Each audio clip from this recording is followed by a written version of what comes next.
Good evening, comrades. Welcome to tonight's session in our Revolution series.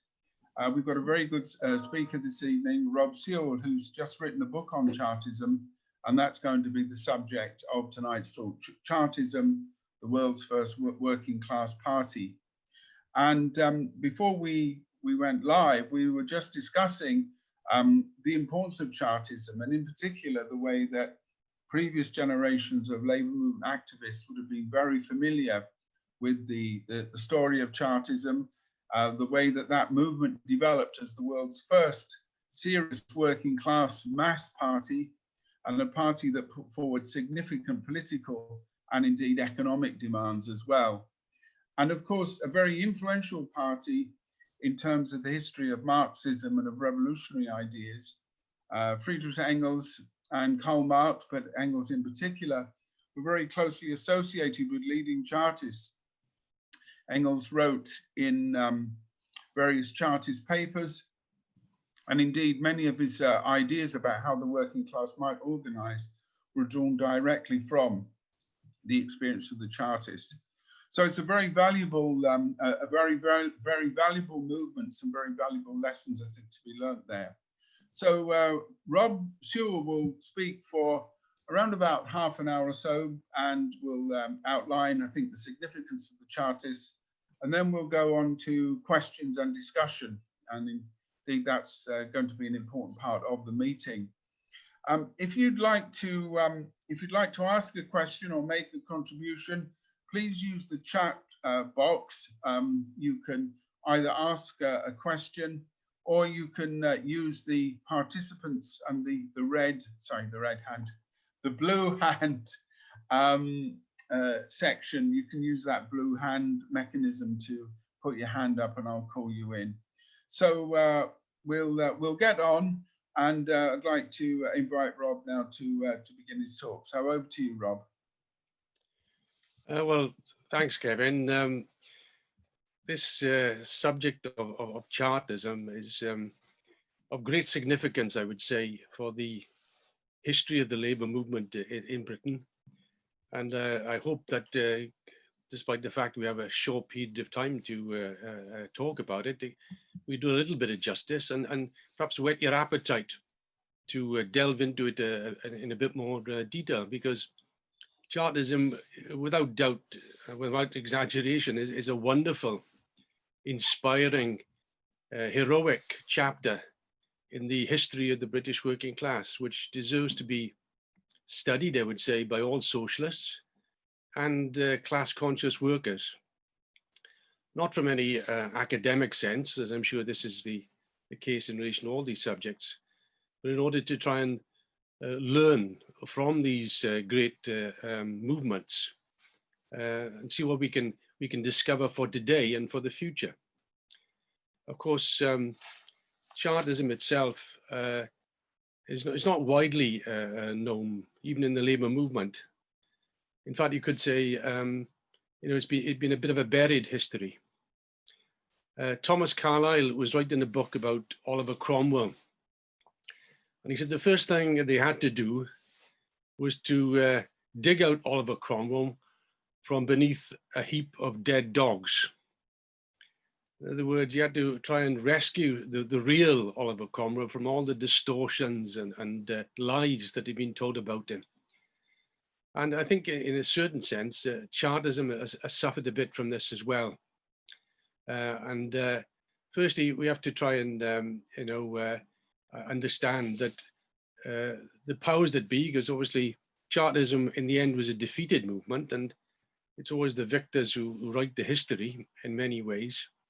And they attempted first and foremost to eradicate the memory of Chartism, and then perhaps failing to eradicate it, certainly distort its real meaning beyond all recognition.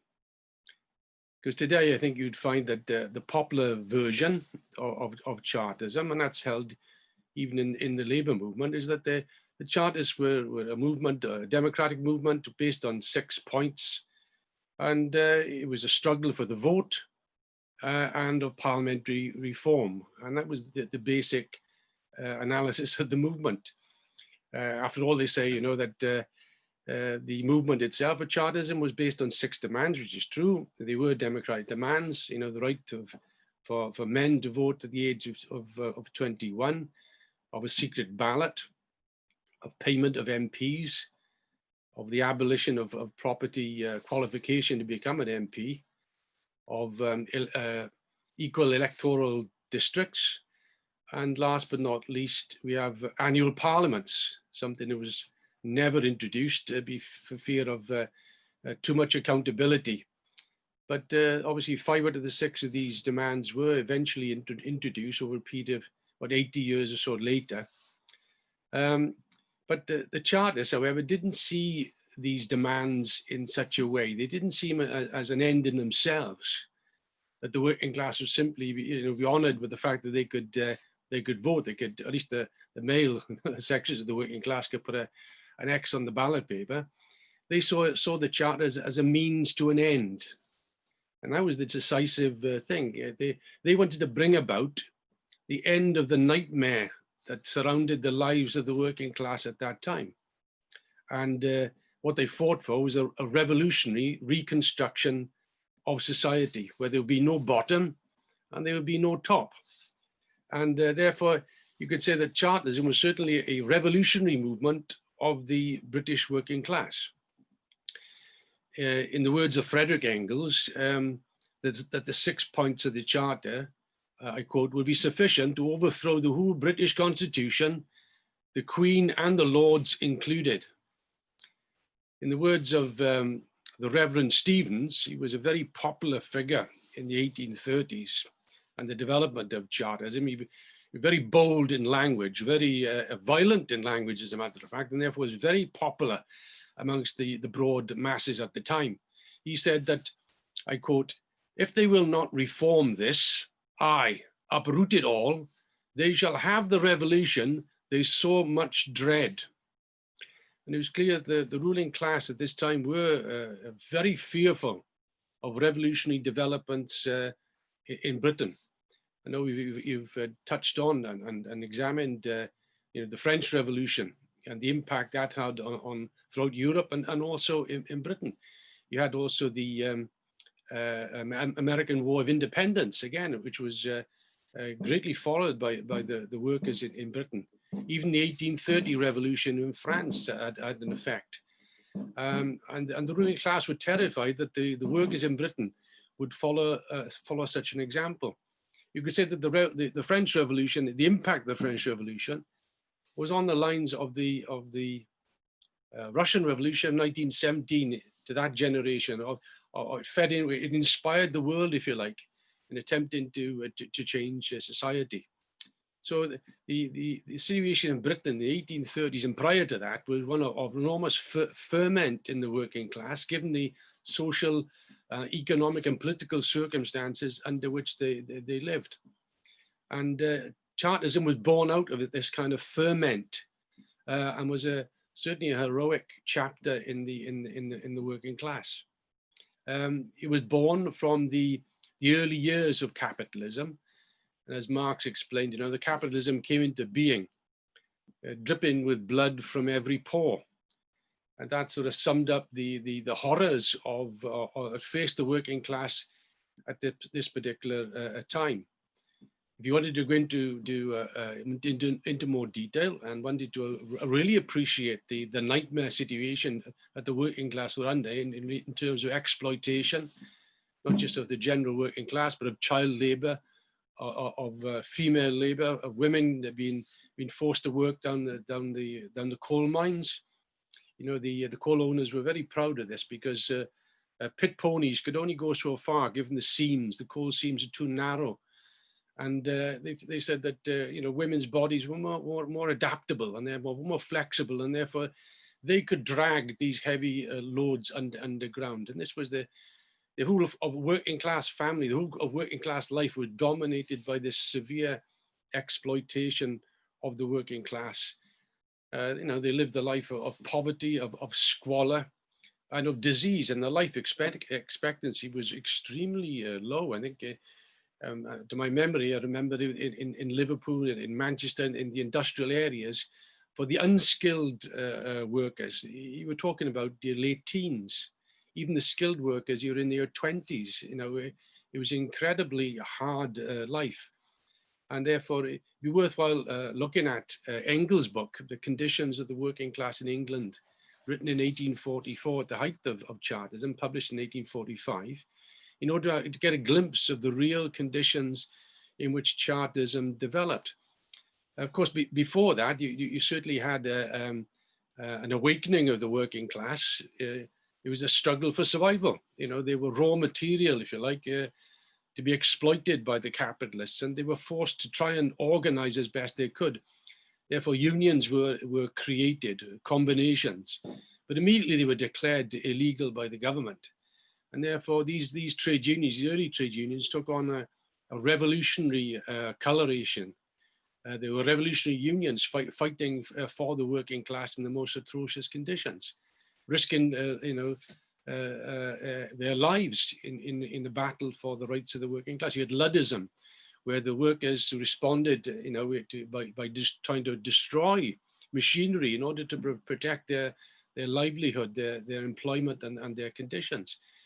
And of course, we saw in 1819 the shooting down of unarmed workers and their families at Peterloo in Manchester. Again, it showed the ruthlessness in which the ruling class were prepared to bear down and crush the working class. According to the historians, the Hammonds, L.J. Hammond and Barbara Hammond, who wrote wonderful histories on this period of the working class. He says, "These times," I quote, "read like a history of civil war."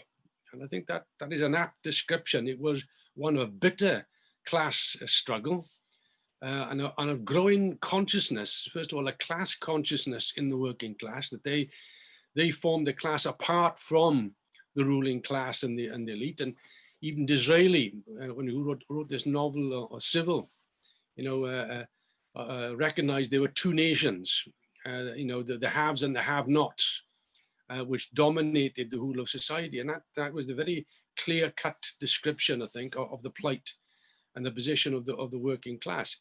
And therefore you had the growth of class consciousness. The events were forcing this growth of class consciousness. And in many ways, a revolutionary consciousness was born out of the conditions in which they faced. And of course, they wanted relief from these conditions. And first of all, I mean, many ideas fed into this movement, of Robert Owen and this utopian, our first socialist, the father of British socialism, and wanted a cooperative means of developing the economy where private ownership did not exist, and so on. These were quite start revolutionary ideas, I'd say, for the time. Also of the ideas of Paine, of Thomas Paine, of revolutionary democratic ideas, which affected the large layers of the working class looking for a way out.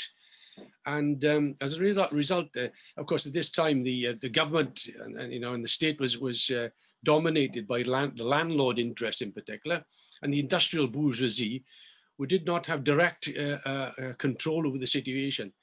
And they were fighting for reform, kind of parliamentary reform.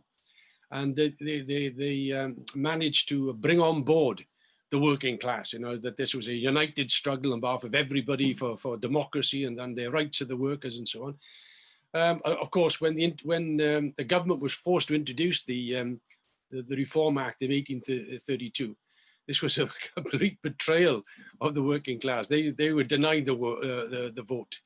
So it wasn't very great, and it wasn't much of a reform as far as the workers were concerned. It was an abject betrayal. And the Whig government that came to power then rewarded the working class for their support by giving them what was called the Poor Law Amendment Act of 1834, which is bringing in the workhouses. You couldn't have outdoor relief anymore. You could only get relief by working in the workhouses which were established up and down the country.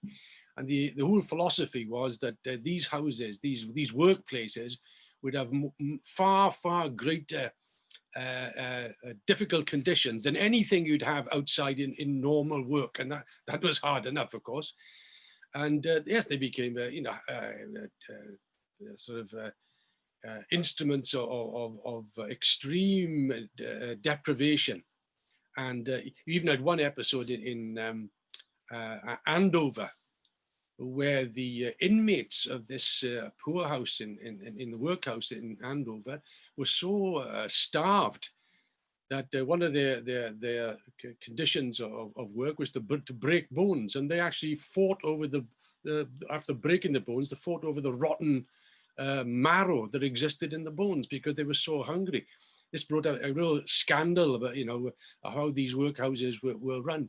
But the extreme bitterness of the working class against them, because the workers, after all, in many cases had to rely on relief at certain times in their lives. And therefore they were a target of hatred by the working class, particularly in the northern areas. And this Reverend Stevens, as I said earlier, he made his name by fighting against the imposition of the poor law. And there were bands of workers, thousands of workers who were mobilized even to burn them down. And they couldn't even introduce the poor law system in the North for many, many years afterwards. Such was the opposition. So this is the kind of background of class hatred, of burning, if like a civil war kind of conditions as far as the working class was concerned. And from this ferment was created this idea of Chartism. Again, a very simple idea, but the simple ideas can catch on. It can be the spark, which it was for a greater, for a flame, which turned into an absolute blaze as far as the working class was concerned. It was an idea whose time had come, which could mobilize the working class in fighting for its rights and a new society. It had all this revolutionary connotations from the word go.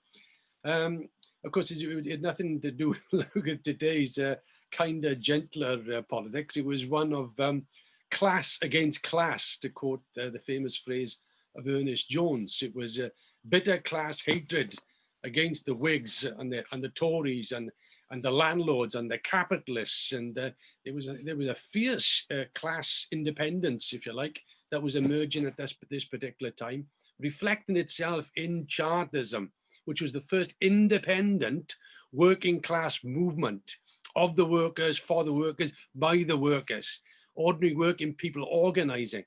But and as I said, it ignited a movement up and down the country. In 1838, the formal demands were launched of the 6-point charter and spread like wildfire. And the movement took on a mass form. It was incredible, millions of workers rallied to the cause of Chartism. And this seems quite incredible. And as a result of the building of a mass working class party, then the ideas began to emerge of how to change society, how to take the movement forward. And you had a division, a political division within Chartism. And that was known, quite commonly as the moral force Chartists and the physical force Chartists. The moral force Chartists were more like, you could say, more reformist, kind of liberal kind of types, insofar as they thought that moral persuasion would be sufficient to convince the ruling class, that they should give these reforms to the working class. Whereas the physical force Chartists, as their name suggests, was in favor of using force, if need be, to ensure their demands, that these were rights which should be given to them. They are of their right, and therefore they demand their rights, and they will fight for their rights, even if it means arms in hand. And this was a period when the working class also began to arm. And this was a remarkable feature, I think, of the period, of gathering of arms, of drilling, of understanding that that what it needed is to overturn the old order of things. And it couldn't be done by peaceful persuasion. That's why the moral force Chartists, although they began, you could say, as a majority in its early days, very quickly became a minority. And the Chartist movement took on the feature of physical force Chartism in its whole manner and approach. And its main leader was a man called Fergus O'Connor, an Irishman who had been also involved in the White Boys, the terrorist organization against the landlords in Ireland. And then he came over, and he had an affinity. He really spoke in the language of the working class. He connected with the working class, which a boldness, a fiercelessness, and and not prepared to buckle at all to anything that the ruling class threw at him. A very courageous man, prepared to go to jail, as they all were, by the way. I would say that the Chartists attracted the cream of the working class into its ranks, who were self-sacrificing, dedicated fighters in the cause of the great cause as they saw it. And therefore, we see they used the mass petitions as the tactics they employed was incredible. The mass petitions, petitions before were local petitions dealing with this or that question, of significance. But now they were taking on a national characteristic. And as a result, it went to every town, every city, every village, every hamlet, all in search of people to sign this Chartist petition. And as a consequence, I mean, in 1839, is about 1,300,000, just under 1,300,000 people signed this petition. Incredible. In 1842, it had gone up to 3.3 million people signing the petition. And in 1848, 5 million, it's claimed, signed the petition. In other words, it was an enormous surge in the working class. Bear in mind, the adult population at this stage, in the early 40s, was about 8.5 million. The total population of England and Wales was 15 million, men, women and children. So it gives you an idea of the mass character of Chartism, and how it had deep roots in, particularly in the industrial working class in the north.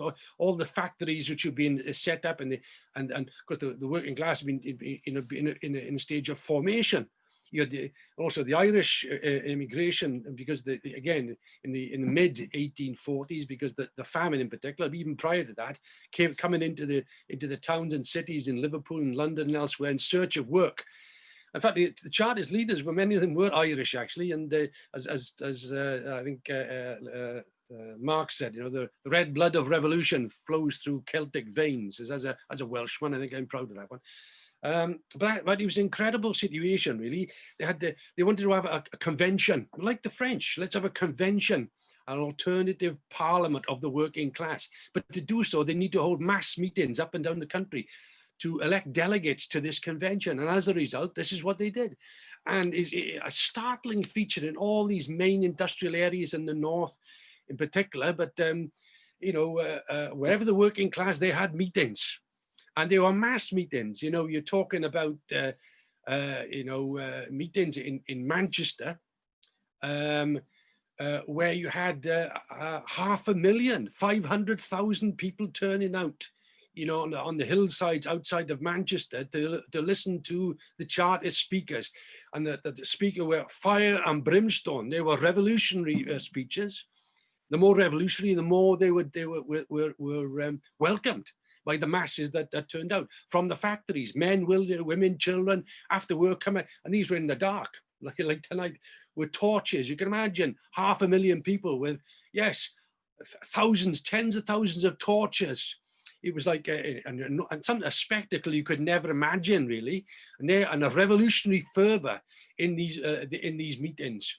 The government then stepped in and banned them, as a matter of fact. So they were fearful because they thought torches, they would set fire to the factories, and there was an element of that. But clearly, the action to a convention was important, and the convention split also in a political sense, between left, right, and centre, debating which is the way forward. What's going to happen? What if this petition is rejected by Parliament, which is all likely they would do, given the class makeup of the Parliament? And therefore, they discussed ulterior measures, as they put it. In other words, measures that they could take the movement forward on. Made a whole list of them, different ones. But the key ones, for our purposes, I think, was a general strike. And this had been made popular by a man called Benbow, who wrote a pamphlet, in the early 1830s, analysing the question of a general strike. The first time ever, I think, there was theory of a general strike. Now they wanted to put this into practice in order to paralyse the government. And that was accepted by the convention. They were, that the left won the majority together with I think the centre ground, if you like, supported this idea. But the left wanted to go much further. A person called George Julian Harney.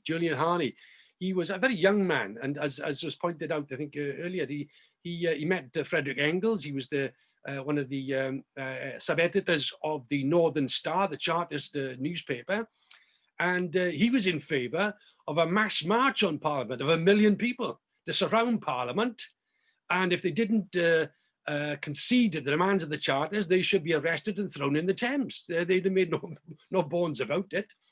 But they did focus on, anyway, the idea of the general strike, and the date was chosen on the 12th of August, 1839, to have this strike. But unfortunately, the closer they came to it, there was wavering as to, was the time right? Was there enough support? All the things you get, in relation to a strike, it rose to the surface. Unfortunately, they started to waver, and the more they wavered, the more it became, they backtracked on the idea and only went for a 3-day strike in the end. And as the result, there was a kind of despondency, although the government still carried out arrests as well. The government tried to go on the offensive. But the Chartist movement then kind of divided up. And there was a section who wanted insurrection, not just a general strike, because a general strike would lead to where? And you need to have a logical conclusion. It posed the question of power. Well, don't you need an insurrection?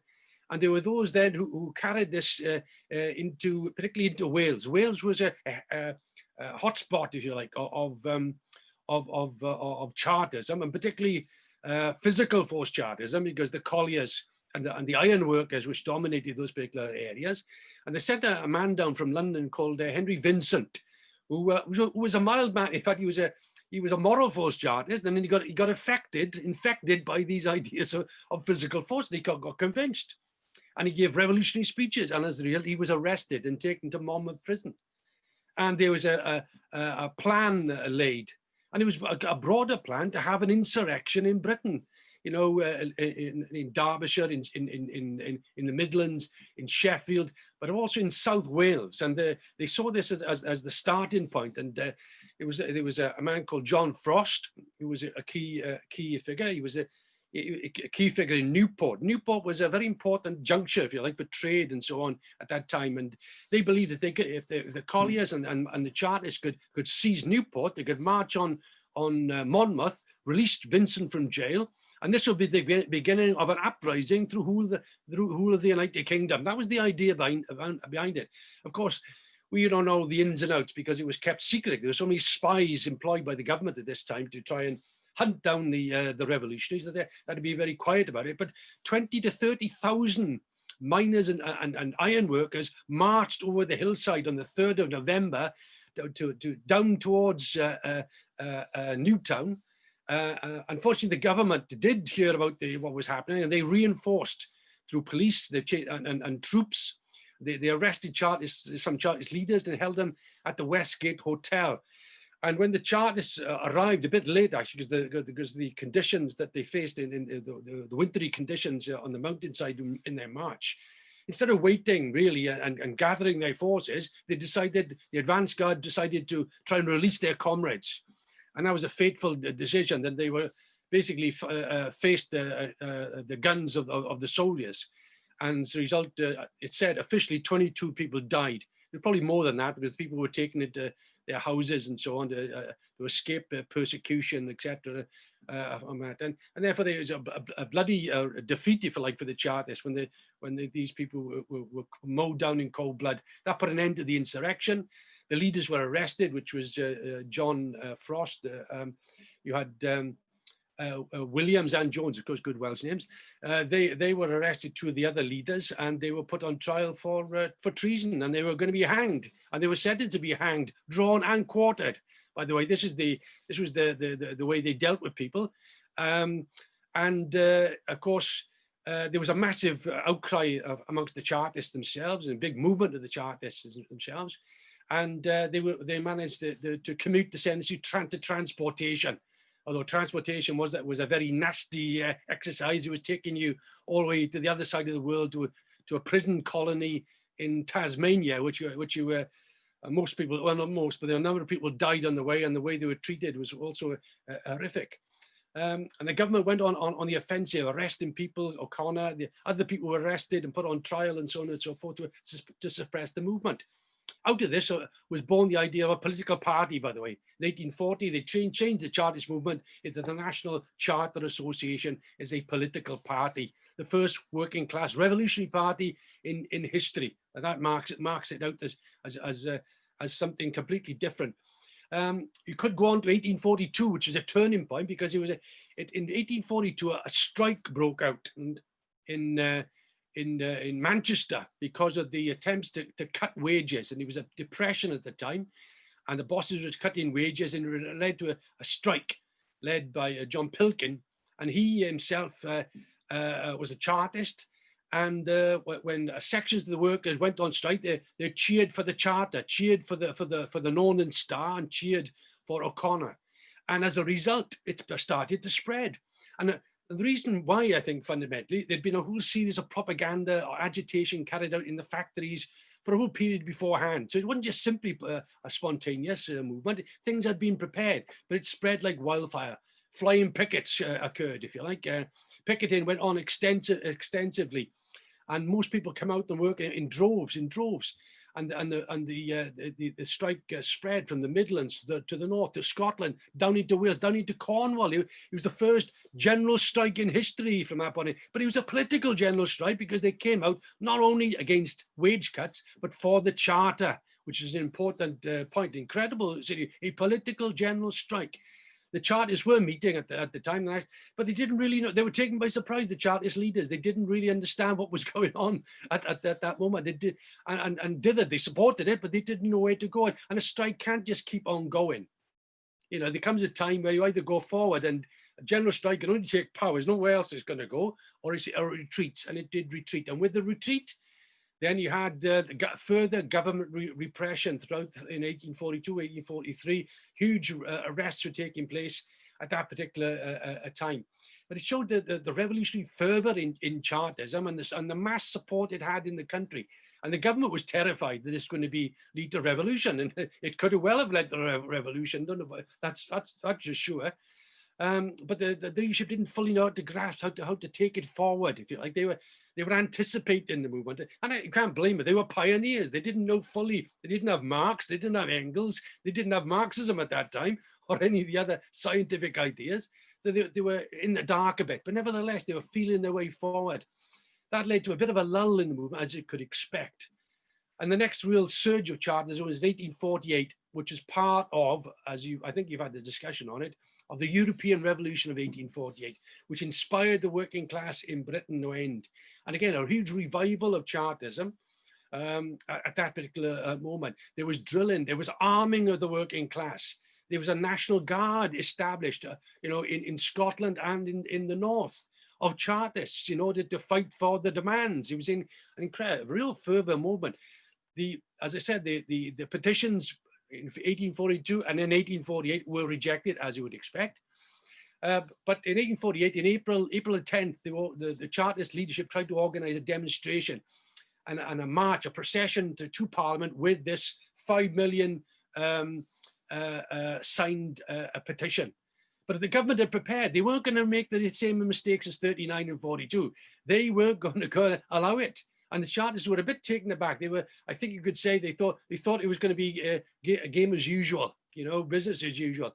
But the government didn't want this movement to go any further, given the European Revolution, which was lapping at their heels, trouble in Ireland as well. They were very, very alarmed by the whole situation. And therefore, they tried to it was a show of strength. And the Chartists, because they weren't clear, didn't understand what was fully the implications, retreated nationally. But they couldn't do much else. I don't believe at that stage. But it didn't. Some historians say, "Well, that's the end of Chartism. That was it. Then that snookered them all." No. Throughout the country, this didn't lead to demoralization. It meant a growing ferment and further outside the country. Again, arming, drilling, revolutionary speeches, mass meetings taking place. The working class were in a state of ferment at this particular point. And even plans for two insurrections were made, but were not implemented. The last was the Orange Tree Conspiracy in London, where the workers were arrested down in Clerkenwell Green at the churchyard, where they stashed all the arms. But it showed the potential that was there. But without that necessary leadership to galvanize it, to lead it through, to draw all the conclusions, if you like, then clearly it it led to a backwash, and inevitably the government seized the opportunity, as they would do. Where there's a weakness, they would take it, and they managed to arrest a whole layer then of leaders of the Chartist movement, including Ernest Jones, who was the left-wing Chartist at the time.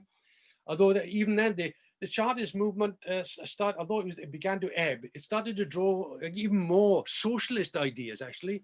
And then by 1850, 1851, the leadership of the Chartists becomes socialists. It's Harney and Ernest Jones were under the influence of Marx and Engels. In fact, Julian Harney published the first time in English in 1850 in his magazine or his paper called the Red Republican.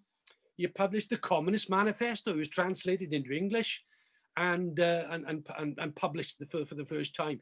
And they were deeply under the influence of Marx and Engels. But the problem was now that the British capitalism had not just stabilized, but was beginning an advance and a development of the productive forces and industry and trade and so on.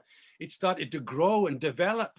And therefore, the objective situation changed enormously. Before that, there was one of crisis, instability, revolutionary possibilities. But by 1850 and onwards, although we couldn't see it at the time clearly, the objective situation was changing, and the idea of revolution was off the order of the day. There was a decline in activity, and you had the growth of model unionism, isn't it? Model unions, which is one of not of politics, but of winning concessions for skilled workers in particular. And then you had a real ebb in the movement, you could say. Engels talking about a 40-year sleep, hibernation of the working class at that time, up until the 1880s, when you have the development of new unionism. But it is a tremendous period, I must say. The language, the consciousness. I mean, I will sum up now because I can't go. It could go on for a lot longer than this. The ideas of the Chartists, the theoretical advances that they made, the socialist economists in particular at that time, the labor theory of value, they were coming very close to some of the ideas that Marx was going to put forward. The class struggle and all these ideas. They were there. Bronte O'Brien, I mean, Bronte wasn't his real name. Bronte was adopted because he wanted to become more French because of the French Revolution. Bronte O'Brien, a theoretician, if you like, the father of Chartism. Again, class against class. It was an incredible class movement of class consciousness and the development of revolution itself. So it's part of our history, If we want to change society, we stand on their shoulders. They are our heritage. And by God, they had courage, they had elan, and they had guts to see it through. And all they needed to sharpen up their ideas. So you can get great inspiration from the Chartists, a wonderful inspiration in which we must build on to really show what the labor movement could be like today. Anyway, thank you for that. Okay, thanks very much, Rob. A very inspiring talk, and I'm sure that's encourage comrades to come in and make comments and questions. I've got two comrades at the moment who want to ask questions, so I'll bring them in, and I'd also like to I'm going to use up my chair's position, and I wondered, Robin, if you could talk a little more about the Chartist papers, yes. And in particular, the sort of nature of the sort of politics and the nature of those papers. I've seen some of them in facsimile copies, and the political level is incredibly high. And I just wondered if you could talk a little more about that and some of the songs and the poetry. In other words, that it was a sort of full movement that was, a full working class movement. Okay, Steve Freeman, if you'd like to come in, Steve.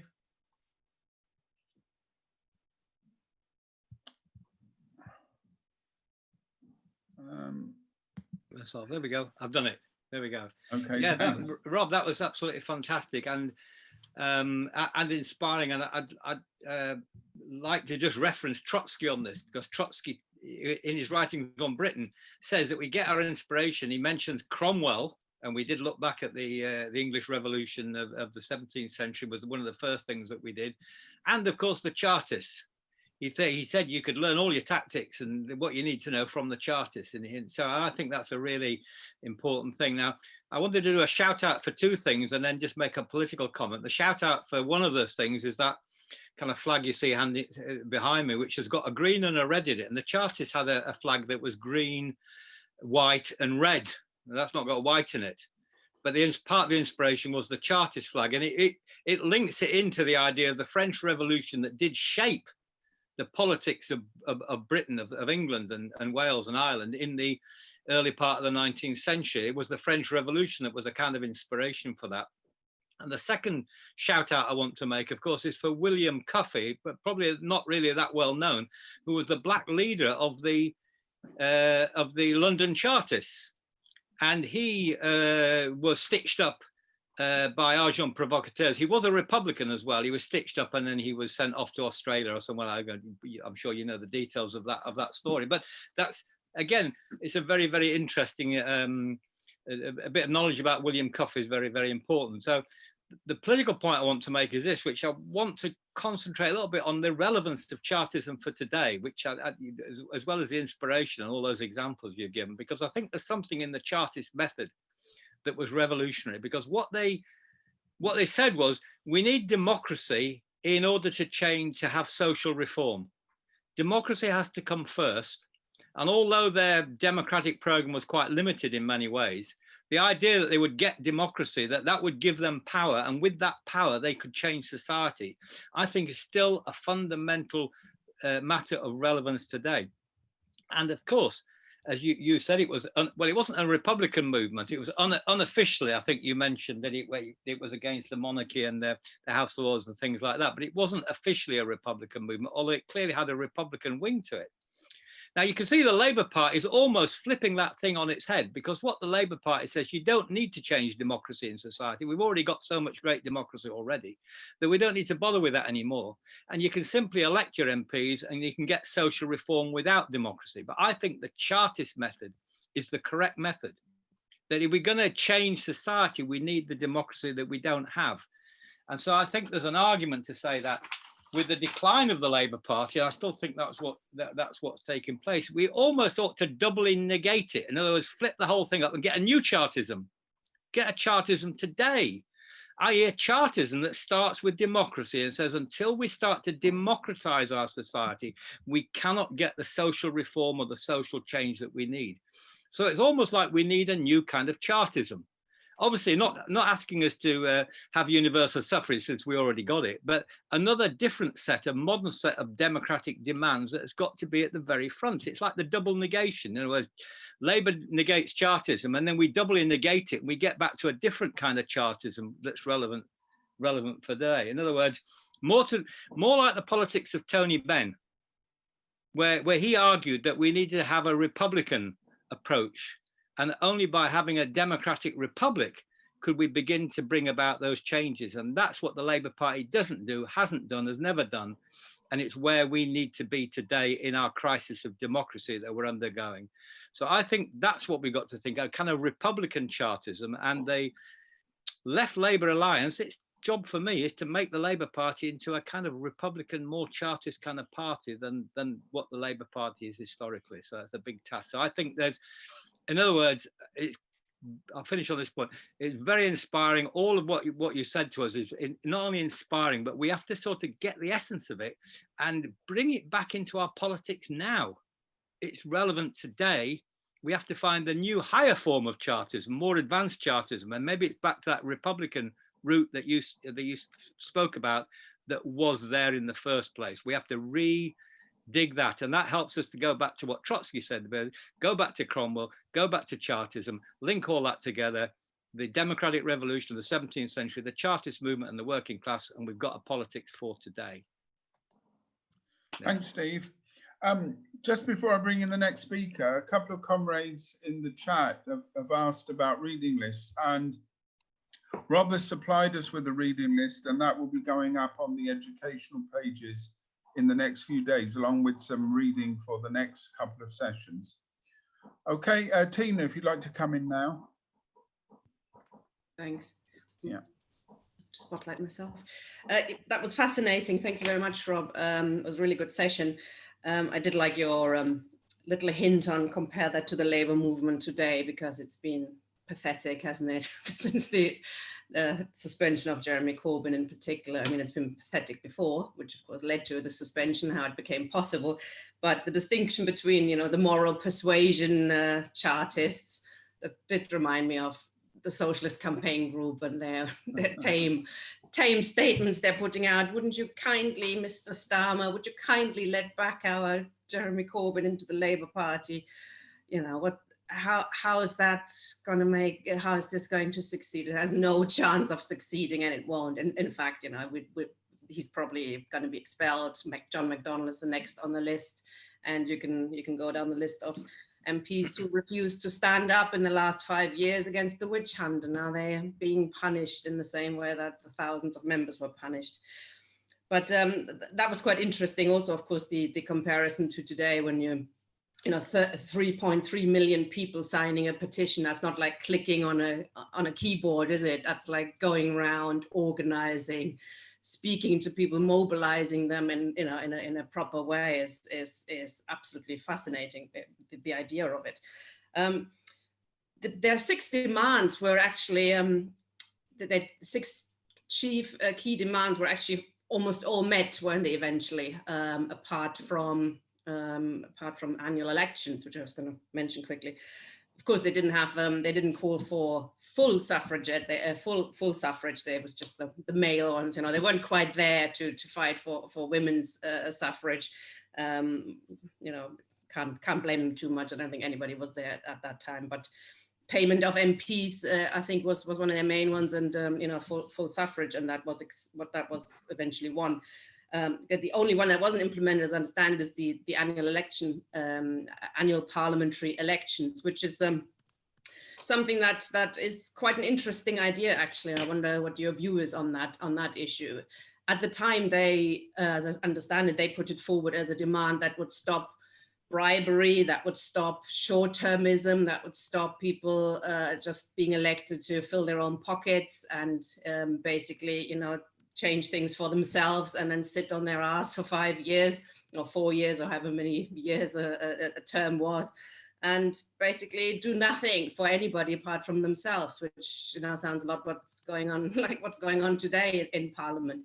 So it strikes me as a very highly democratic demand that should even, you know, should not be amiss from political platforms today. It sounds a very democratic way, yet whenever we discussed it in any meetings of the Labour Left Alliance or other groups, it's like, whoa, that is weird, you know, that is short-termism, etc. But I think it would be a total involvement of the working class at, you know, constantly. It's a constant remaking of democratic decision making, and you're constantly on your toes. You constantly have to listen to what people on the ground say, etc. So I think that's seems to me quite a democratic demand. So your view on that would be interesting. Also, just, I mean, it wasn't a question of numbers, was it? It wasn't a question of elan or energy. So there were millions on the street, and they had lots of anger and lots of passion. And what was lacking, was leadership, and what was lacking was the idea how to make revolution. And you quite rightly say, you know, you can't blame them too much. They didn't have Lenin and Marx on their shelves, etc. But it is an interesting idea, the agency, you know, of the leader, how history could totally be different if you had 1 or 2 people at particular times in different places, etc. You know, the figure of a Lenin or Trotsky, what would have happened to the Russian Revolution if they hadn't been there, is so, you know, it's you can't change it, obviously. You can't go back and work it out, but it is fascinating. And, you know, what could have happened if Jeremy Corbyn had been a bit more, you know, forward, or had actually managed to take on the right, how things could, you know, quite quickly go into a different direction. But perhaps I'm stretching the comparisons there. But yes, that's all. Okay, thanks, Tina. Mark Metcalf now, please. If you could unmute yourself, Mark. Hello, Hey, Marky. can you see me? I can't see you. No. Hold on a second, I'll just, okay. Is that all right? Not at the moment, but oh yeah, here you are. We can see you now. Yeah, yeah. Firstly, good evening to everybody. I particularly, on a personal level, enjoyed the thing about spies because today, finally, part of my statement was read out at the undercover policing inquiry, having been spied upon for my own political activities throughout the 1990s. So I did like that, and I thought it was an excellent speech. There's a couple of things I want to, however, I don't agree that the strike in 1842 began in Manchester. The strike itself began in the potteries amongst coal miners, and that's well documented in the only significant book I feel about 1842, which is Mick Jenkins' book. Mick was a CP organizer, and he wrote that book in 1980. Just recently, his son, who lives in California, had it redone, and I've added it to my website. We've had quite a few hundred people have downloaded it. It's for free. If you go to my own site, which is marked right, it's on there. It's under the state section on there. So download it and read it for free. I've got the issue is still an important one today, and if you just give me a few minutes, I can explain why. Halifax's most significant and largest political event that ever took place was connected to the Chartist events in 1842. In Manchester, the trades councils were meeting, and as is, Rob has been talking about, and at that, because the strike was taking place, the general strike was taking place, Halifax was seen as a key battleground to bringing out the workers, and the demand was both for better pay and a combination of Chartist demands.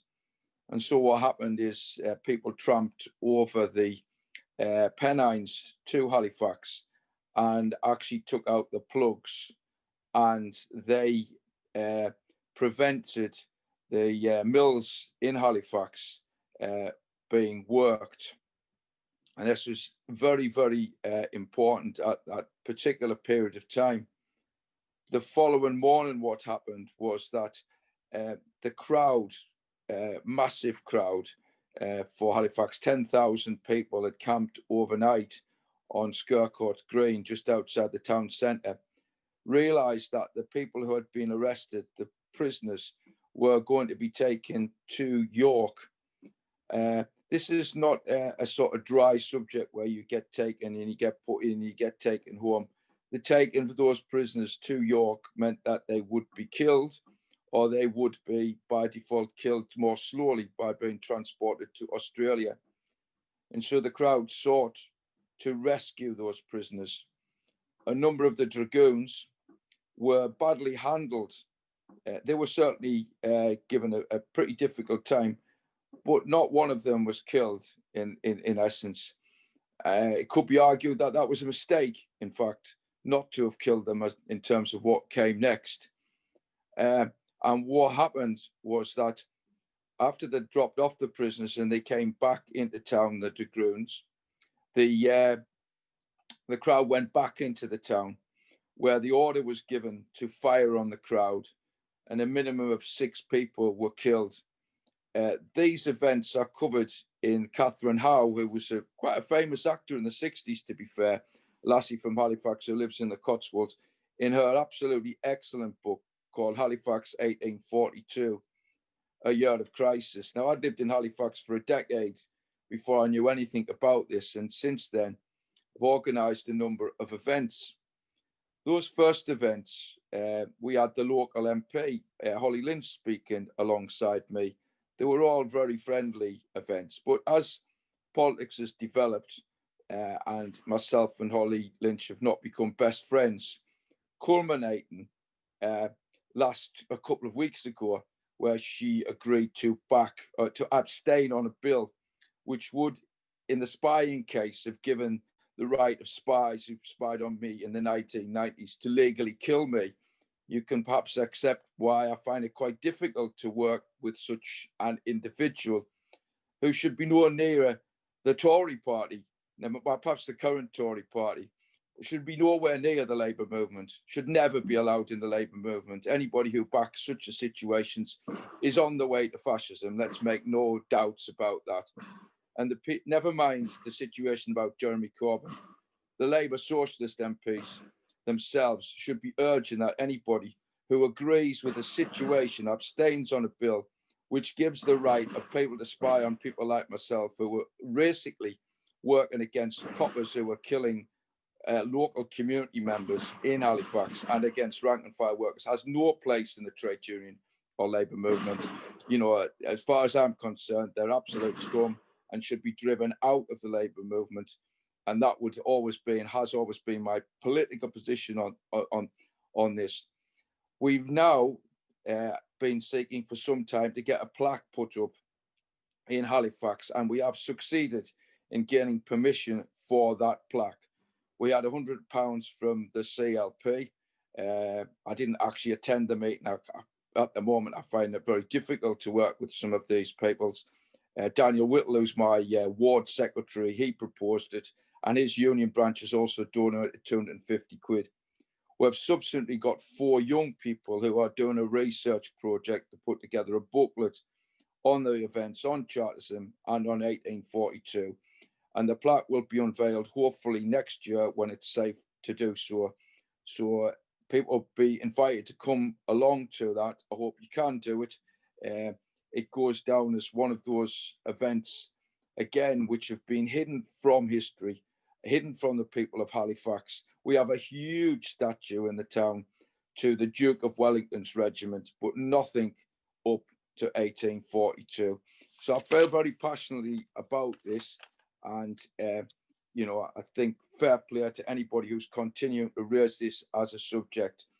The final point I'd like to make is that it shouldn't be forgotten that whilst they had 6 main demands, one of the other demands, earlier demands of the Chartists, was for an independent Ireland, something which is still yet to be achieved and should be at the cornerstone of any serious socialist politics in England in particular. Thanks for your time.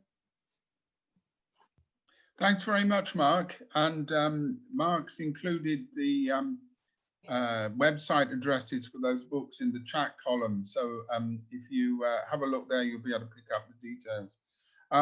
Rob, if you'd like to come in now and maybe answer a few of the points that have been made so far. Okay, you hear me? Well, yes, great. First of all, on the Chartist newspapers, yeah, there was a thriving amount of papers at this point, the radical newspapers. Of course, the government tried to suppress them all by introducing a stamp duty, and therefore you had the great movement of the unstamped press, who were prepared to break the law.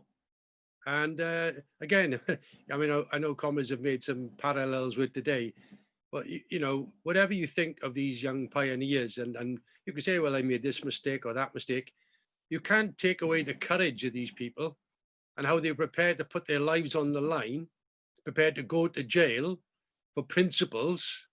And this was one of them, you know, that the idea of trying to suppress the working class press and the need to print illegal newspapers, in effect. That's what they were. And, you know, many of them, Hetherington and others, actually asked for people to become employed on these papers, but with the understanding that they could go to jail, that they were going to be martyrs for the cause. And I mean, the whole list of them, I do list them in the book. I mean, there's about, I don't know, about 10, 15, 20 of them, I think, and quite a mass circulation. Obviously, the biggest one, obviously, was the, you know, apart from the Poor Man's Guardian, which was the big paper from 1830 to about 1836.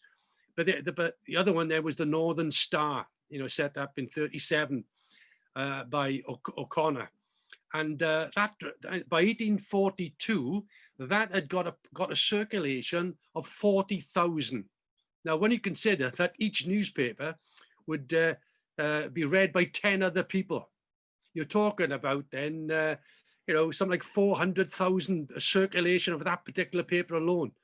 It was read by workers in work, whenever they had a break, they would read the newspapers, they would discuss charters. It was a tremendously political working class, I would say. They were drawing political conclusions, and that was reflected, yes, in songs, in poetry. It shows the culture of the working class, actually. There are those ignorant people who think that the working class are not interested in culture.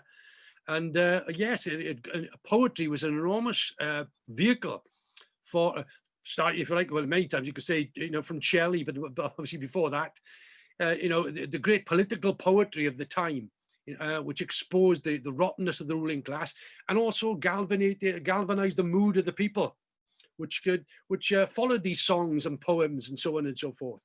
So I think, yes, that's definitely part of the working class movement and the working class culture itself. I mean, in relation to Steve's point about the flags, yes, the French involvement and the Irish involvement as well in relation to flags. In other words, revolutionary symbols of the movement, which were flown in Peterloo and other demonstrations of Chartism as well. Of course, the quote from Trotsky is quite apt insofar as Trotsky explained that the working class in Britain had two souls, one of a soldier, a deference, and cap your head to the boss and so on and so forth, and go along with things. And the other soul, which was a revolutionary or militant soul, if you like, of the working class. In other words, it had two sides, two traditions, if you like. And what we're bringing out here is the revolutionary side, the militant tradition, which is always buried. It's never brought out. Look at the TUC. Look at the TUC website. Look at Chartism in there. It's hardly mentioned, and if it was, it's simply a democratic demand, or simply in other words, it's all downplayed, obviously, because they're not interested in upplaying the reality or essence of the movement itself. Yes, William Caffrey was certainly an important figure, a black worker who was very involved in the Chartist movement in the convention. And yes, he was involved in the 1848 episodes and was arrested as a result. And he was transported then to Tasmania, where he remained for the rest of his life. In fact, he actually he was involved in the movement in Australia of the Labour movement up until his death. And I think I record the last speech he ever made was to workers who were in struggle, and called upon, we are all slaves, he said, and how he compared his own situation to his own father, his own parents, if you like, as direct slaves to wage slaves itself. I mean, obviously there's a lot to discuss about Chartism and how it applies to today. There's no question about that. And obviously things have moved on. We have our formal democratic rights. That's the point about it. Formally, although even they are eroded, aren't they? Every inch of the way, the trade union movement, question of striking and so on and so forth, all these rights that we thought were there are always eroded. But we also have to be honest with people and say, well, at the end of the day, democracy is a bit of a cover for the dictatorship that exists of capital. That the real powers that have the real say in society are the ruling class, and they have the facade of democracy. They give you a safety valve of democracy. Not that I'm in favor of every democratic right, and I'll fight for more. But that's what because the press, the control of the press, the education, the media, and so on, they think they can manipulate the situation, which they have done, and try and do. Although that shouldn't stop us in changing and fighting to change society itself. Obviously, the Chartist movement, started with democratic demands, but it was, as I said, it was far greater than that. This was a means to an end. And anyway, the Chartist demands began in the petitions, for instance, in 1839, the petition there didn't mention anything about political or social or economic demands. social economic demands. But by 1842, they did do it, and including the question of independence for Ireland, which was brought in, which was mentioned just earlier. In other words, there was a development of the program, which was taking on more social and economic questions than before, which showed a maturing and the development of the working class, if you like, in the working class movement. And they did link it to emancipation, the idea of private property. You read the writings of Bronte O'Brien, he explained, and they all had the same idea, that the obstacle that we had where they were faced, poverty arose from riches, the ruling class was exploiting us, private property was the way in which they exploited us. And we needed to fight for the emancipation of the working class. They were edging towards socialism, if you like, real socialism. And that became the real program after 1850, 1851 of socialism. What they called it, the Charter and something more, as they used to call it. But clearly, they were moving in that particular direction.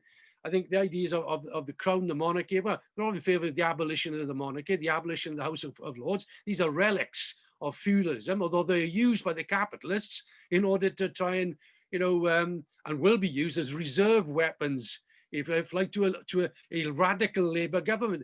We mustn't be, carried away with the idea that a Labour government, even if it's got a big majority, even if it had the will to carry things through to the end, won't be faced by the sabotage and the obstacles of the ruling class. It will be, obviously, and therefore we have to mobilize outside of Parliament in order to carry through any fundamental change in society itself.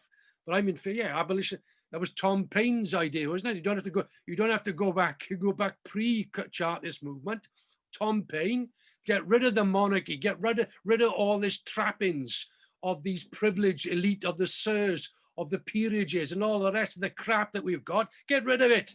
And he wrote that in, the beginning of the 19th century. And here we got, oh my God, the Queen, oh my God, the House of Lords.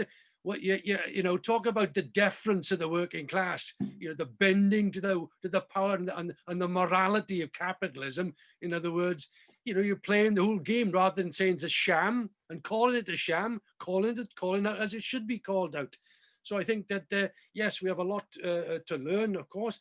I mean, just a couple of other points before I don't hog the discussion.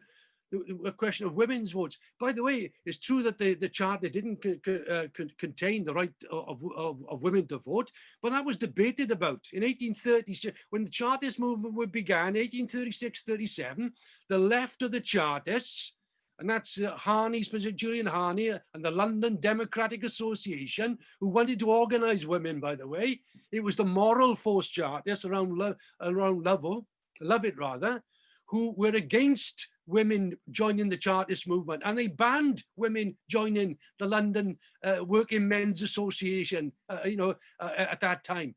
But the left wing and those organisers of the London Democratic Association welcomed women into their ranks, organised women's sections of the Chartist movement, and they wanted the institution of the right for women to vote. But they were overruled, if you like, by the leaders at the time, which were mainly moral force leaders.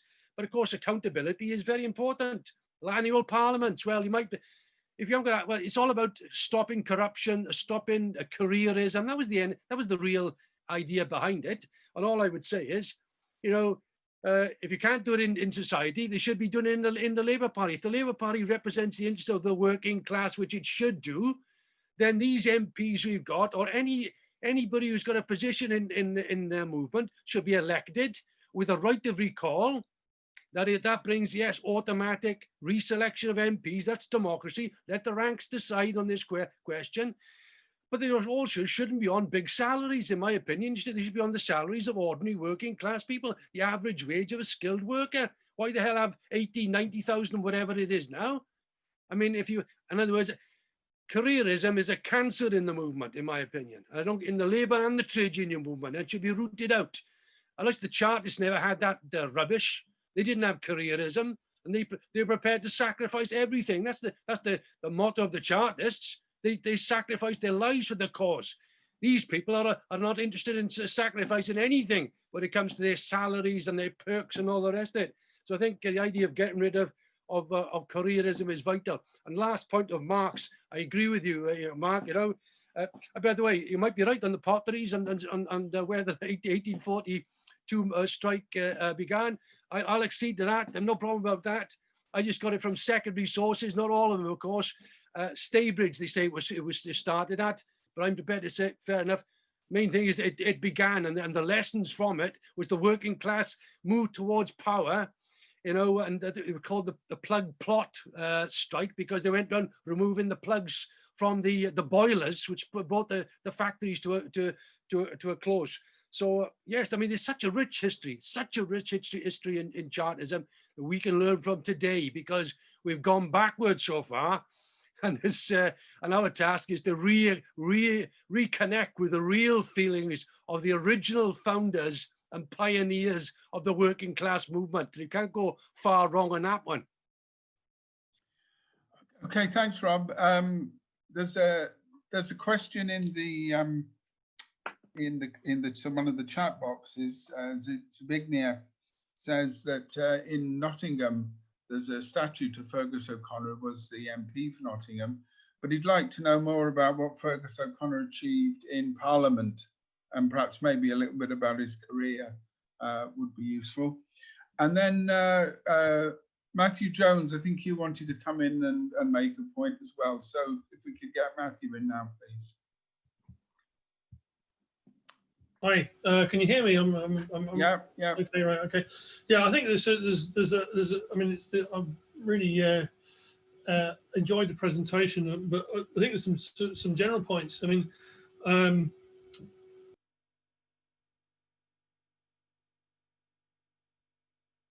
lost you. Matthew, you've muted yourself again somehow.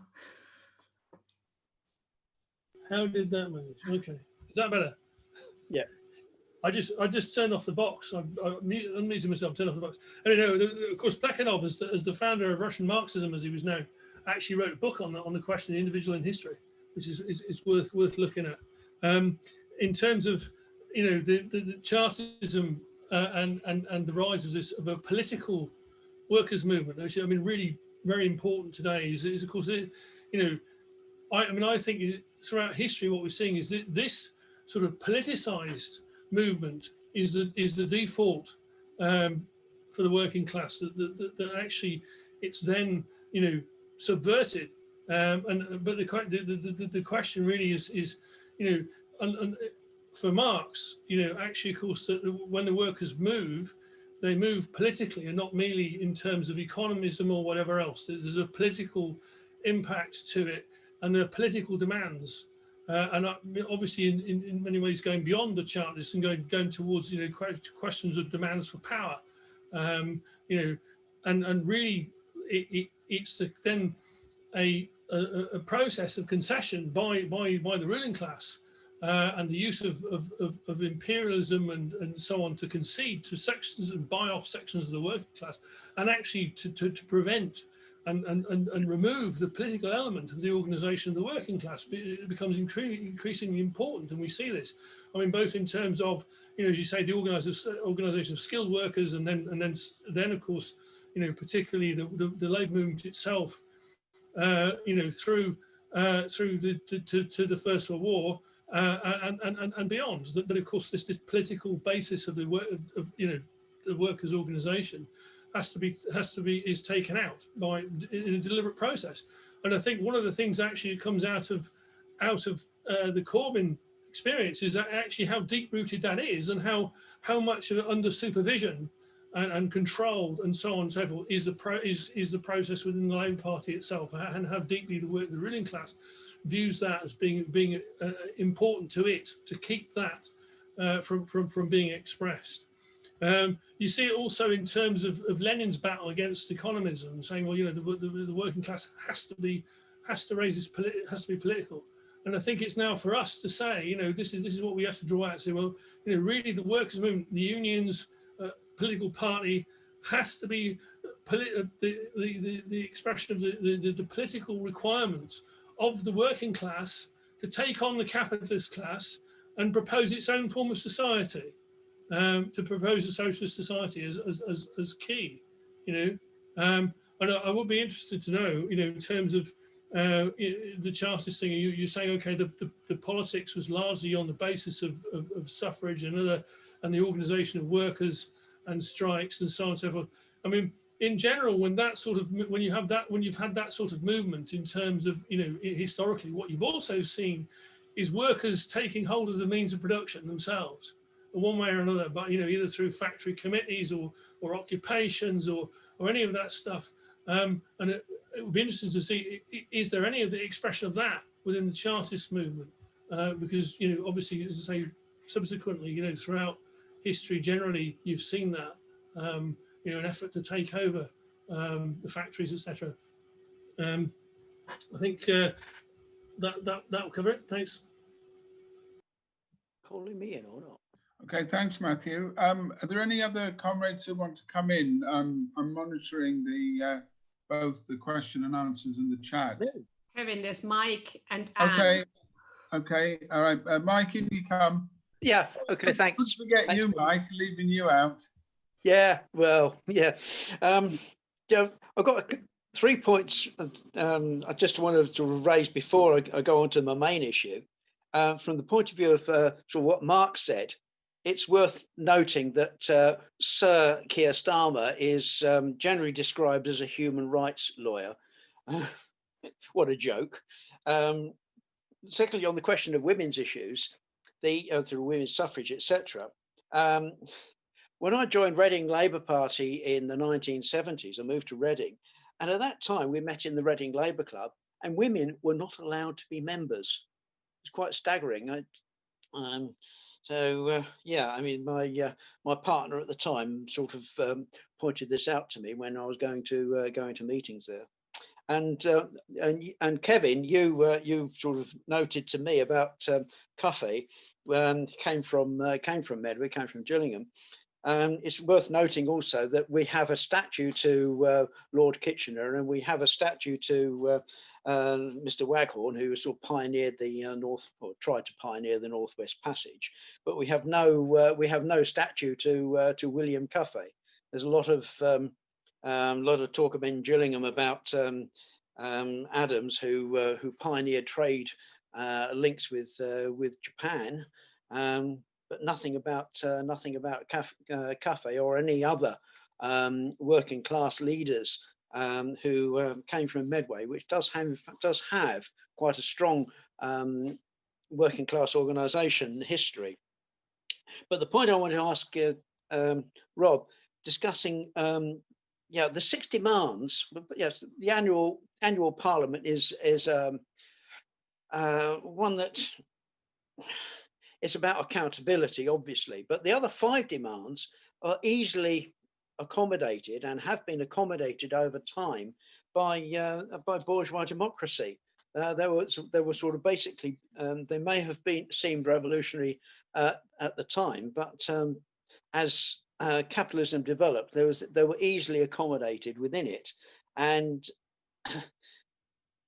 the bourgeoisie has used it to buy off the Labour aristocracy. I want to focus really on the economic demands of the Chartists. I mean, were they demanding the 8-hour day? I mean, my understanding of the Chartist movement is patchy. I know about Newport, and I know in general terms, but I haven't actually read detail around it. I'm just thinking that, okay, you don't want to sort of be a slave to economism, but the economic demands are essential, part of a revolutionary program. I mean, if in those days, the 8-hour day, the end of child labour, etc., were demands which ultimately could be met, but were only met through struggle. Nowadays, we're looking at things like 0 hours contracts, the struggle against 0 hours contracts, the question of housing, landlordism, etc. So to what extent were the economic demands linked with the political demands? Thank you. Okay, Anne McShane. Okay, thanks, comrades. Okay, so it's a very interesting talk. I really just want to come in relation to this question of democracy and the relevance of their struggle for democratic rights. Mike has just said that the demands that they made have been more or less accommodated within bourgeois democracy. But for me, I think, okay, well, you can say that the bourgeoisie has made concessions in democratic terms, but that doesn't mean that the struggle for democratic rights isn't as essential for the working class today as it was for the Chartists back then. And like linked to that is the fact that, in my view, the bourgeoisie is not democratic, it's liberal at best. And the only democratic rights that we have got today have come as a result of struggle, have come as a result of the working class trying to develop its own program in conditions of bourgeois society. So I don't agree with the idea that what they were arguing for at the time, of course, you have to put it in historical context. But for me, I think from my reading of Chartism, and it's been a few years since I actually studied it and gave a talk on it, was that whole question of the necessity to connect radical democratic demands with the social demands for emancipation and for the working class to make itself democratic in the struggle for change. So I think myself that it is a very unfortunate fact that the left does not take those questions seriously today. And to me, that question is an essential one for us to look at and consider. And just in terms of the women's question, I am aware of, obviously, of the fact that the demand for women's vote wasn't in the charter, but there were many women who were involved in the movement itself. And, you know, actually there's a useful little educational link, the Spartacus League, who, you know, they actually do often have quite useful educational links. And there's one on the various women that were involved in. If I can manage to put the link into the chat, I will, just to see the flavor of those women and the struggles and their commitments to the Chartist movement, despite the fact that they didn't manage to win female emancipation as one of the demands. And I think what it shows as well is that this was, you know, a really social movement, and that it was the working class first party, and I just finally finish with this, is that what I think was extraordinary about them is that they tried to answer the demands from below, you know, the kind of frustration of the levelers and diggers, you know, the issues that have been raised before, that they tried to take those up and try to resolve them in a program of emancipation, which I would say was before its time. And I think that they weren't in a position at that time, they couldn't have brought about a socialist revolution, given the conditions of that time in terms of, you know, I don't think the conditions were there internationally for that, and obviously it would have to be an international revolution. I'm not saying that they couldn't have had a revolution, but I do think that they were a prefigurative movement, and that we can learn a great deal from them. Anyway, so essentially they're my points. Thanks so much. Okay, next comrade is Diane Issels. Diane Issels is indicated to speak.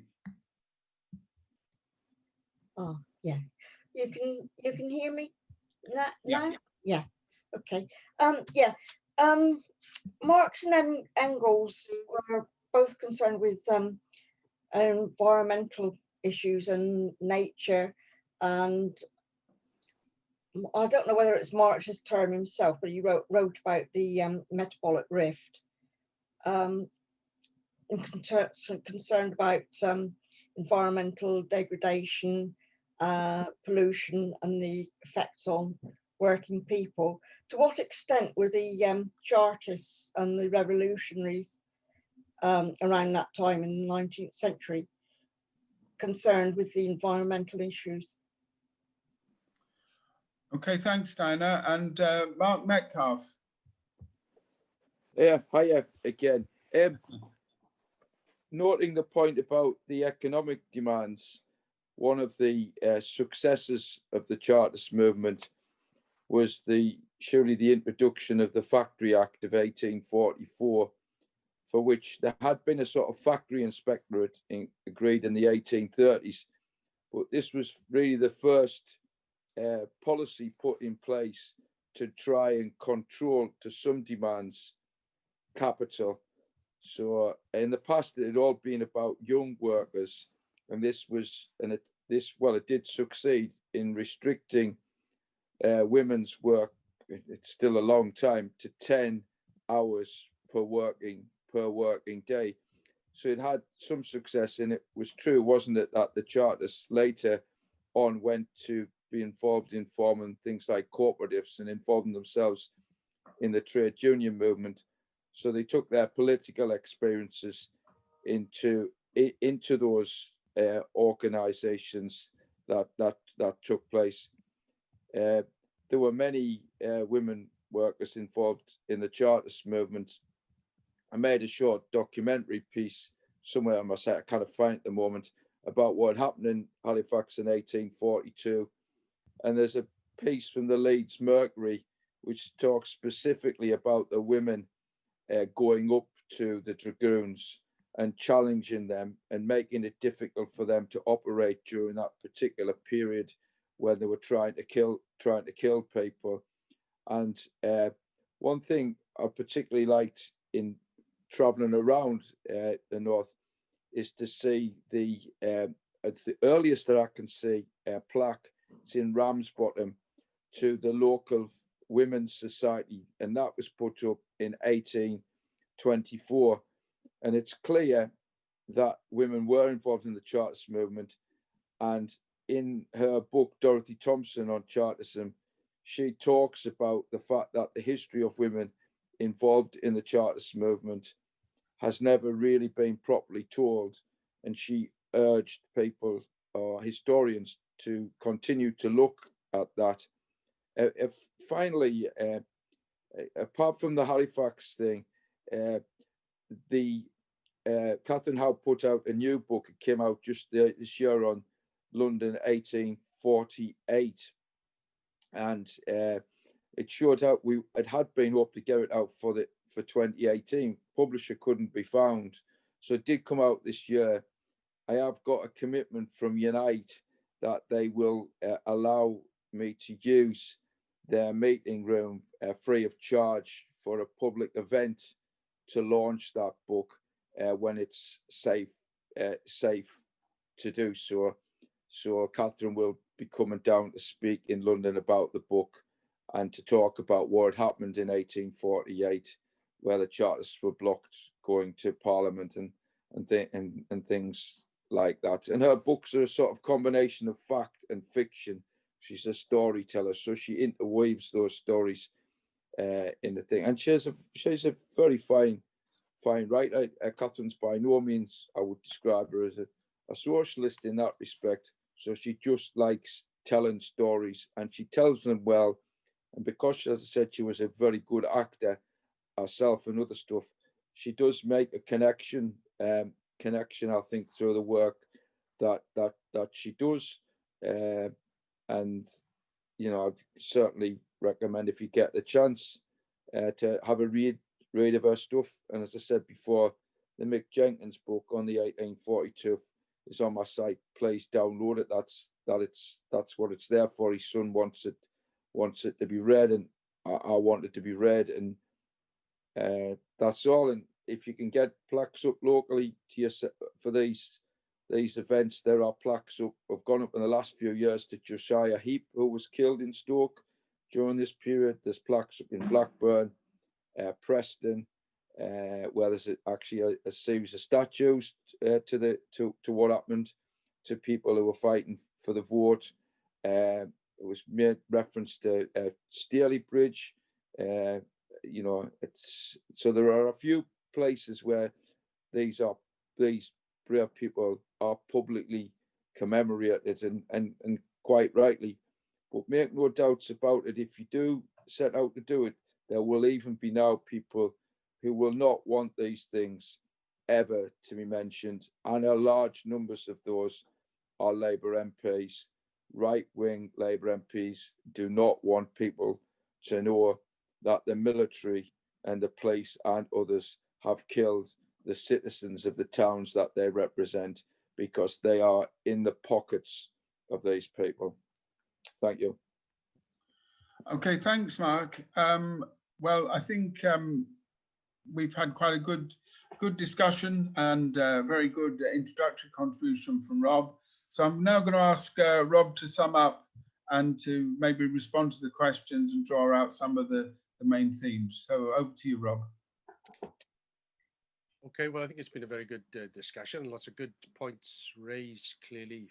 And of course, you know, there's a lot to go into. In relation to the question that was asked about Fergus O'Connor.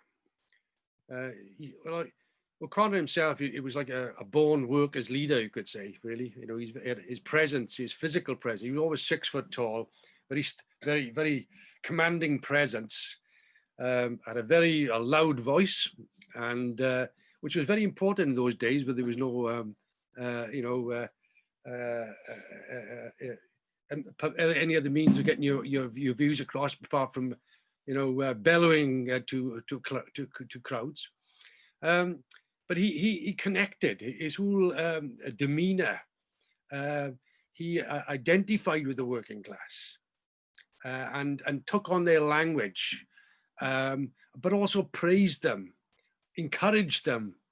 You feel like he was a man of the working class for the working, and they recognized that in him. You know, there's no doubt about it. I'm not saying he's perfect. I think politically he was quite, he was a bit weak on the weak side politically. He was a physical force Chartist. He did the job as a leader in galvanizing the force. I think that's, as a public figure, that's true.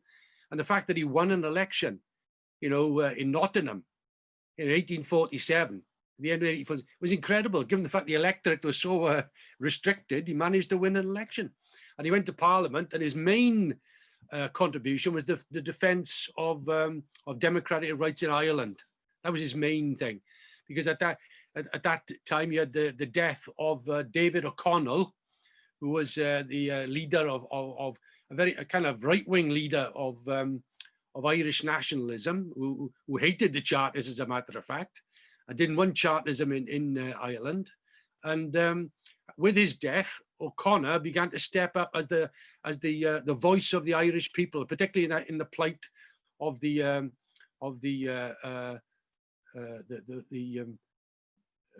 terrible conditions of hunger, starvation, and famine in Ireland at that particular time. So that was his. I think he made his big impact in that way. He was always a thorn in the side of the government, always a thorn in the side of the establishment. And I would walk out of Parliament. He didn't have any airs or graces. He would kind of walk in. He was dragged back into Parliament in 1848 to listen to an apology that he had to listen to. The Speaker actually sent out the coat of arms, you know, to fetch him. And he was quite a rebel in that regard, you know. And of course, he himself, under the stresses and strains, he suffered there, and then with mental illness in the 50s, and he began to lose his flair, if you like, and lose his kind of base in the Chartist movement. In relation to the question about the environment, well, of course, the Chartists hated the industrialization that was taking place and the suffering of the working class and those conditions.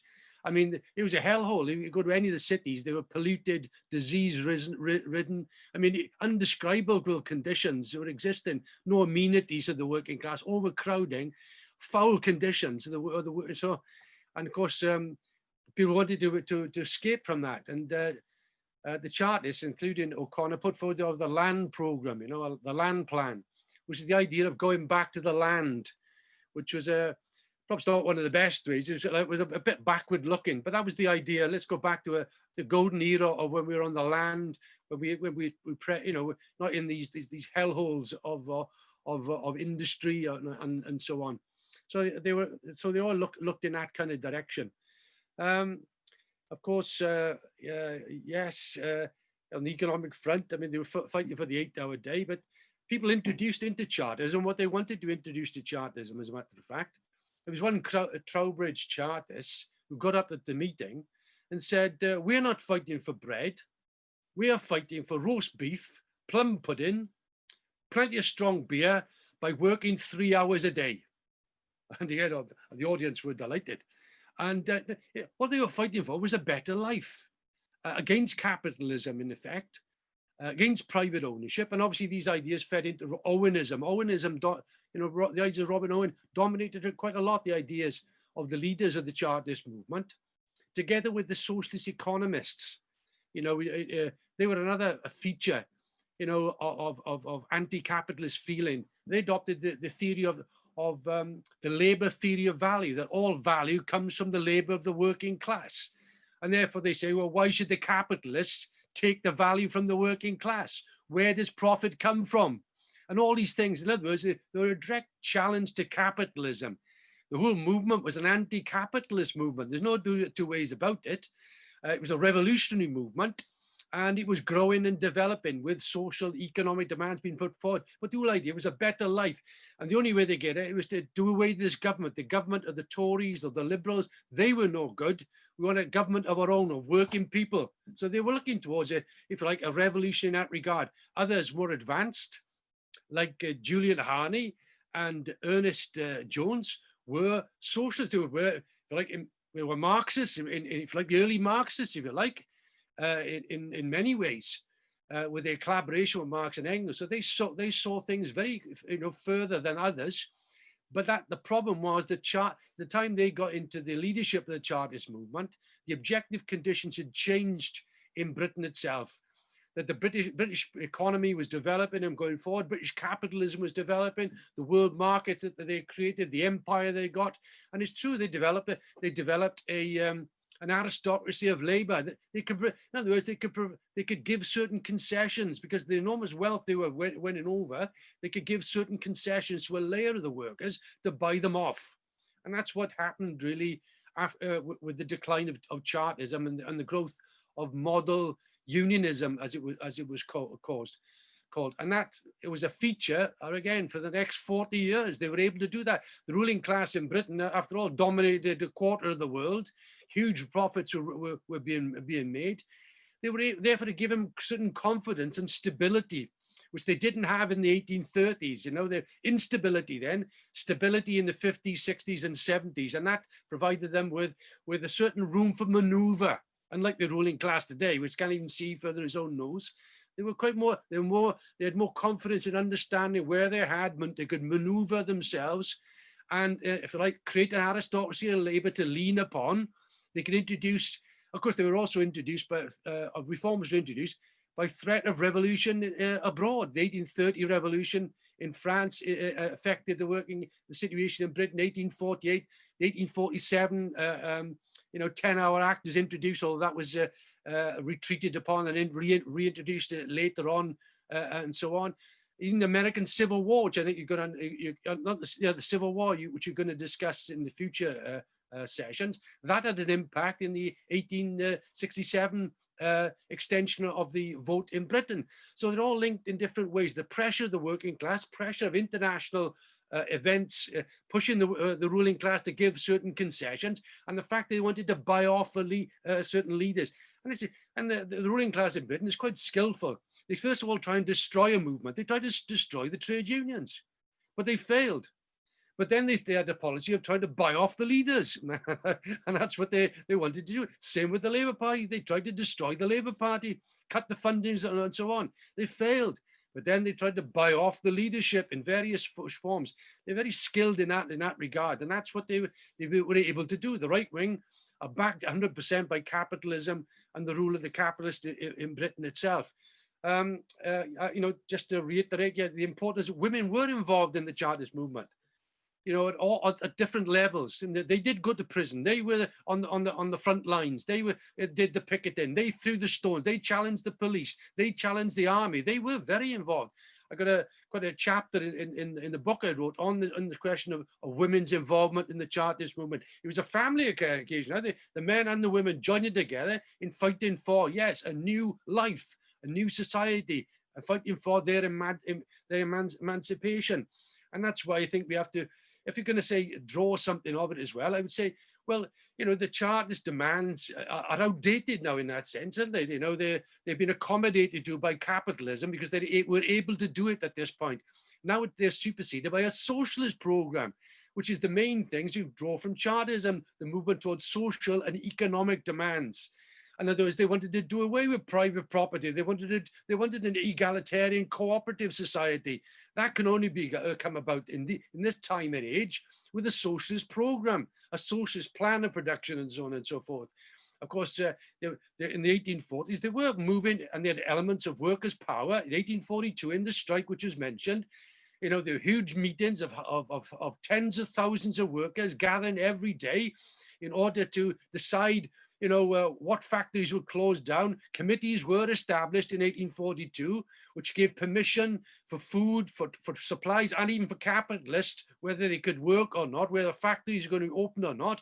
They began to have an embryo, if you like, of workers' power in that particular struggle. In the struggle, they learn. In the struggle, these committees are established. They feel their own strength. They feel, you know, when you got a general strike, who controls society? Who owns society? What happens? It's all posed in a very stark manner, and therefore, you know, I'm very partial to plaques myself. You know, I like a few plaques about the history of the labour movement, but I think we got to draw more than plaques. We got to draw out the real lessons of what it means. And what I felt was that the working class, you know, in the birth of Chartism, they suffered from the birth pains of the capitalist system.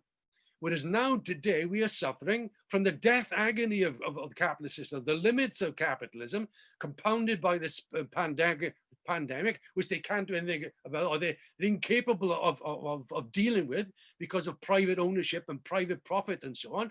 And therefore, I think there's going to be revolutionary upheavals on the cards in Europe, America, and Britain, everywhere, because of the crisis of the system itself. It's reached its limits.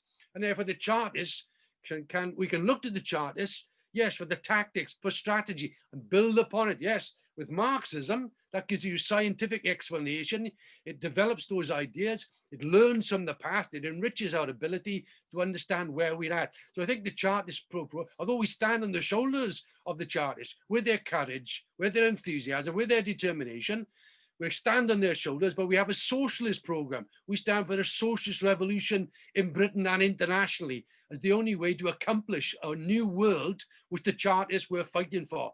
The world that the working class can actually live as properly rather than the beasts of burden as an exploited class as they are now, as they were in the 1830s and 40s. Nothing's changed in that regard. The rich are getting richer and the poor are getting poorer. Talking about the immiseration of the working class, it's before your eyes. The richest, in other words, the conditions are ripening again for revolutionary movements and changes in consciousness. And therefore Chartism certainly has that role to play. And I, myself, as a Marxist, see it as a great contribution to the working class movement, and it will assist us in the developments of the future, the revolutionary developments of the future, to ensure we achieve what they set out to have, a fundamental change in society. So on that note, I wish you good night. I hope that you will buy a copy of the book because it goes into far more detail than I can ever do tonight. And yes, forward to the revolution, forward to change in society, forward to real aspirations of the Chartists and the working class itself. Thank you, comrades. Thank you, Rob, and thanks to all the comrades who took part this evening. Like Rob, I'm very partial to plaques, but I think there would be a much better memorial in terms of building a really fighting workers' movement, and so that we could implement those democratic demands, but also, you know, begin the socialist transformation as well. Just before we go, just remind comrades that the reading list will be going up on the LLA education section. Rob's provided that, and also we've got a number of other reading lists from previous sessions and also for the next couple of sessions as well.